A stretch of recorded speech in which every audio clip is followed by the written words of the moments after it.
Hey gun people, happy 4th of July. And this is gonna be the first one of the Revolutionary series.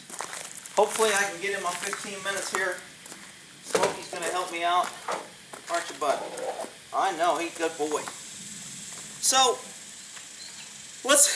on this Revolution series, I'm gonna try to cover kind of a little bit of our history, where we've gone, what causes a revolution, and how I think this revolution or our current revolution may develop, if it does develop, and how it will be fought. And I'll be giving my opinion on tactics, warfare, things that have worked in the past that might work here, etc. So hopefully you get something out of it. There's about 5 main causes of a revolution, and this is done through studies of all revolutions where countries and societies have fought back and pushed back. And the 5 main reasons are: there's new ideas with better ways of doing things. Now there's always going to be that, but that alone is not going to make a revolution. And then you have unpopular method of rules, dislike for government. Well, we're there. I mean, this country is torn in half right now. The liberals love the government because it gives them free shit. Freedom-loving people who want the government out of their business and want to make it on their own hate the government right now. So we're already there. Another cause is economic distress and money issues. Devaluation of the dollar, inflation, all the money problems which we're seeing. Social injustice.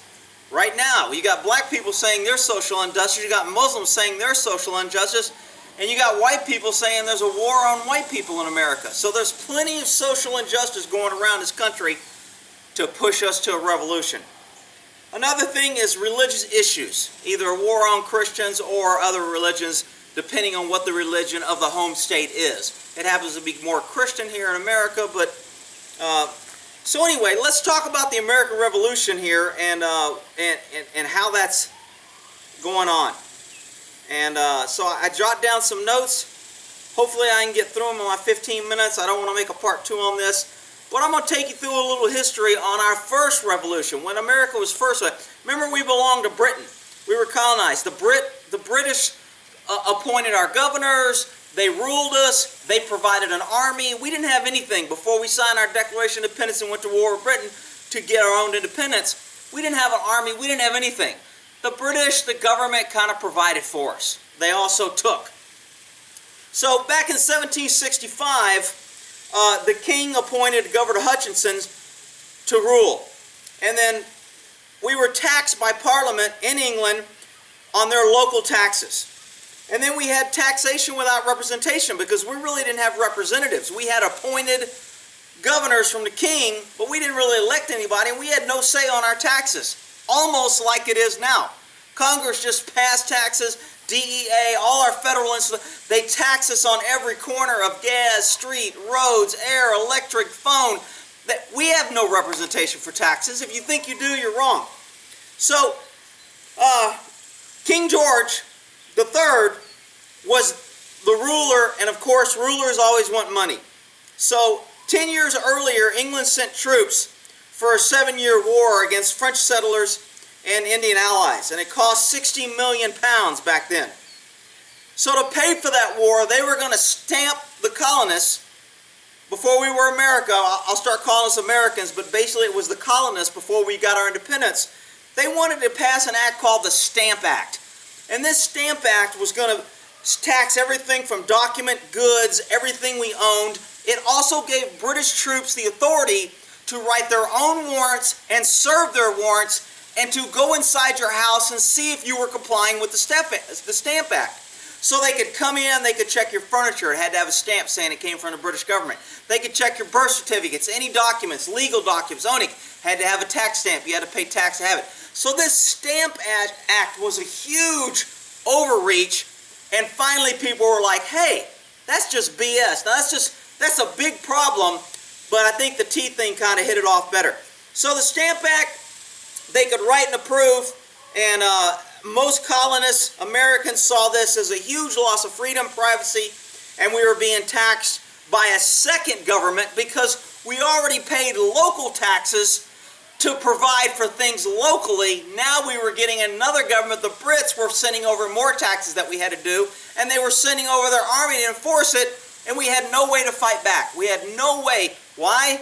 Well, we didn't have a right to own guns back then, but everybody owned a gun. Gun ownership wasn't an issue back then like it is now.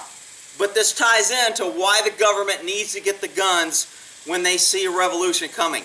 Their focus has to be to disarm the public. Because if we have a revolution against armed people, it's much harder to win than if we have a revolution and they're not armed and we got rocks and the government's got guns and you got rocks. So, so they had their own tax system. We had our own taxes and our own free press. And so the government, you'll hear fireworks going off around here because it's 4th of July. What better day to start off the revolutionary series than the 4th of July? So the government was eroding and liberty was going away, and a lot of the colonists were like, what do we do next? So we had these things called the Sons of Liberty meeting in bars, and the Sons of Liberty were kind of like the fighting groups, kind of like the 3%ers or the Oath Keepers or the people that are calling themselves patriots or the people who are like, you know what, this is bullshit. We've got to do something against this government. So the Sons of Liberty started meeting in bars, and and these guys, if to make their point, if somebody was supporting England on these taxes, the Sons of Liberty would take you out and tar and feather you. And tar and feathering was pretty common back then. They pour tar all over you because it's hard to get tar off. If you ain't ever had tar on, you put a little bit on you because you can't get it off. It's hard. And then you throw feathers on it and it sticks to the tar, you're screwed. So tar and feathering was pretty popular. And the Sons of Liberty used to do that if you were outspoken. Kind of like what conservatives ought to be doing to liberals. Tell them to shut up and stop supporting the government. You're throwing away our freedoms. You're giving away the country, you freaking idiots. But we had loyalists to England. So there was a conflict. That's why, you know, not everybody was in favor of this revolution. So the newspaper used to always print, and, you know, one newspaper started printing some pro-England stuff, position, and the Sons of Liberty went in and destroyed their presses and said, look, we ain't having this shit. Now, people are going to say that's kind of mobster, gangster, whatever. Look, when people start fighting for freedoms, the rules go out the window. And when revolutions happen, they have slowly eroded away their freedoms and power, and then it's going to start getting deeper. And that's kind of where we're heading, is, in my opinion. Okay, so 29-year-old John Adams, you might remember his name. He was a lawyer, and he drafts an anti-tax resolution. It says no free man should be subject to any tax without his consent. Well, that was a novel idea, because governments with kings and powers and dictators were like, you know what, we don't have to check with you peasants for anything. You're going to pay your tax, we're going to take your tax, we're going to stop you on the road, we're going to tax your goods, and you don't have a choice. So when Adams wrote this, it was kind of like, hey, who is this rebel? He would have probably been called one of these right-wing crazy guys back then. He's one of those right-wing conspiracy guys. Yeah, that crazy stuff, wanting no tax without representation or own consent. So the Stack Act Rebellion bonded all 13 colonies back then. So it kind of brought them together. So in London, Ben Franklin, who was 59 at the time, was trying to work out and resolve this with England. Franklin was an American, but he had ties. He liked the science and technology of England, so he liked to stay in England. So he had these kind of like conflicting things. Also, his son was appointed by the king in charge of like a governor of an area. So his loyalties to England were very strong at the beginning of this. And Franklin was trying to do this. And then, let's see, the people said, we will not trade with North American merchants. And when they refused to trade, and now England merchants were upset because it cost them money. So now, England didn't care what we thought before, but as soon as we hit them in the pocketbook and said, we ain't buying your goods and we ain't supporting your stuff and you ain't getting no more taxes off us because we ain't buying your shit, guess what? Government went, wait a minute, we're losing money. Because that always gets government's attention. When a people say no, and they can't just take, government always kind of goes, okay, that's a clue. We got a problem here. So they saw that, and England still needs the money, though.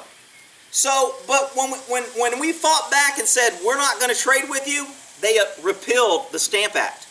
So that was a win to us. It was a small win, and England was going to come back with it again, but it still was a win that they said, okay, you know what, we got the peasants upset. let's repeal this right now and we'll get them in the back door. We'll bring this back later when we're stronger and they're not as strong. And that's what they did. They repealed it. So in March of 1766, it was a huge victory for the colonists. So England still needs money. So over the next 4 years, England tries all kind of new taxes. And colonists resist each and every one, and each and every one is repealed. Oh shit. Government sees that as a problem. Because every time the peasant people win and they push government back, government feels their grip slipping, and they feel the people slipping through their fingers, and they don't like that. So, 2 military regiments from New York to Massachusetts in England, they send troops as a show of force to scare tactics. And that's when they first put out martial law. And again, Britain's kind of flexing its muscle. We got a military. You guys don't. You really can't fight back. You got no organized people. We're sending our troops and we got martial law. Which a lot of people are going to say happening now. You'll see a lot of things repeating itself here in history. So, in 1768, 4 more regiments from England now show up in America. Uh-oh. We call that a clue. They're building up forces. If you see that now, when the military's buying millions and millions of bullets and tanks, and they're making their forces, and they're doing, they're hiding stuff, and they're packing, getting new weapons and new trucks. That's a clue. This was a clue. Let's see here. In Boston in 1770, 1,000 British troops occupied a city of 15,000. That's 1 British troop for every 15 people. Now, we're not quite there yet, but believe me, if the liberals in government could have it their way, they would say, we'll keep you safe if you give us 1 cop for every 15 people, and then you give us the guns and we'll protect you. That would be the exact same thing that they did back then. 1,000 troops for a city of 15,000. Wow. So the colonists saw their freedom fleeing very quickly, and the resentment against government was growing. So on March 5th, a band of local patriots, there's that evil word again, those conspiracy patriots, always wanting that stupid freedom, constitution, rights, not over taxation. Those damn patriots. So on March 5th, the local patriots started throwing snowballs and insults at British soldiers.